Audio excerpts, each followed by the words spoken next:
Yeah, just a quick review of the Bodyprox patellar tendon knee strap. So these kind of bands decrease pain by decreasing strain on your patellar tendon, okay? And there are two ways that researchers think that these bands work to do this. First thing is they increase the angle between your patella and your patellar tendon. So your patella is your kneecap, so you have your kneecap, and then your patellar tendon goes from here to there. And so this lies at an angle, and your patellar tendon lies at another angle. So these bands increase that angle, and that takes stress off of it.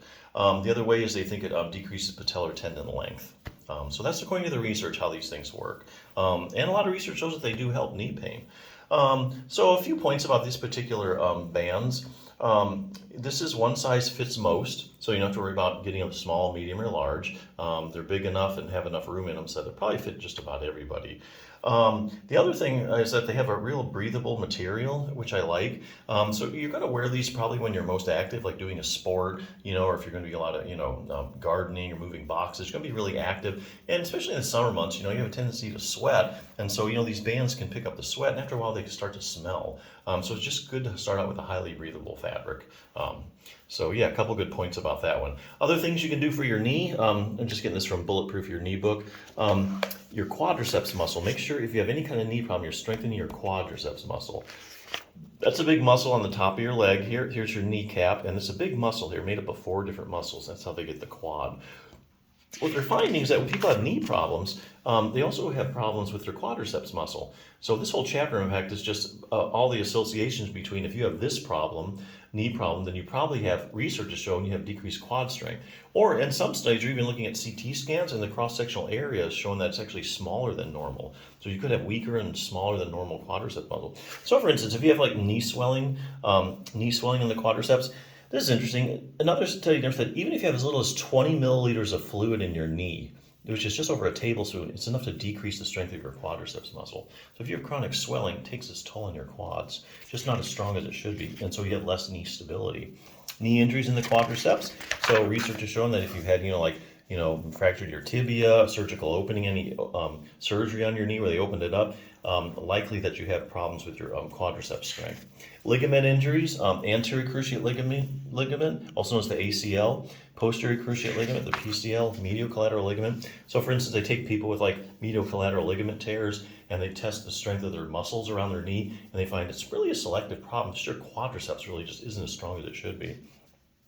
Knee pain in the quadriceps, if you have chronic pain, those people typically have decreased quad strength.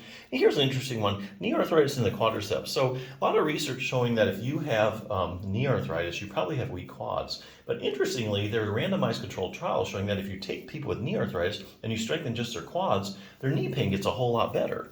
And also, there's also studies showing that people with the stronger quads also have less progression of the knee arthritis. So you can actually interrupt the whole knee arthritis process by keeping your quads strong.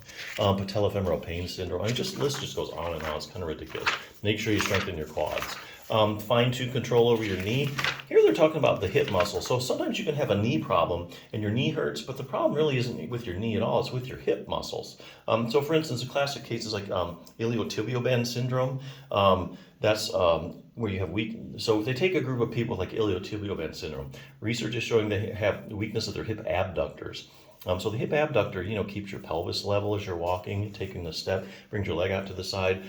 Likewise, if you there are randomized controlled trials showing if you take people with iliotibial syndrome and you do hip abductor strengthening, the iliotibial syndrome goes away. So lots of stuff you can do there. Optimize knee flexibility. Of course, we know we need to keep our knee flexible. You need to be able to bend and straighten. What a lot of people don't know, though, is your knee actually rotates as well.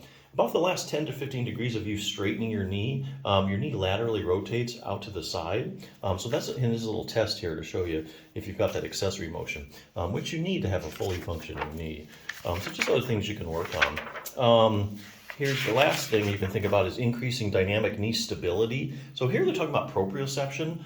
So for instance, proprioception is your position sense. So if I turn off the lights all of a sudden, and you're in the dark, you're going to probably still be able to tell me whether your knee is bent or straight.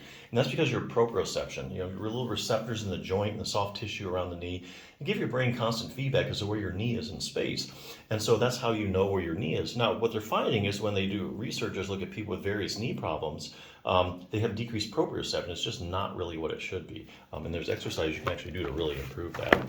But anyway, nothing's as quick as putting on one of these bands. A lot of people say you get instant relief, so good band. Check it out.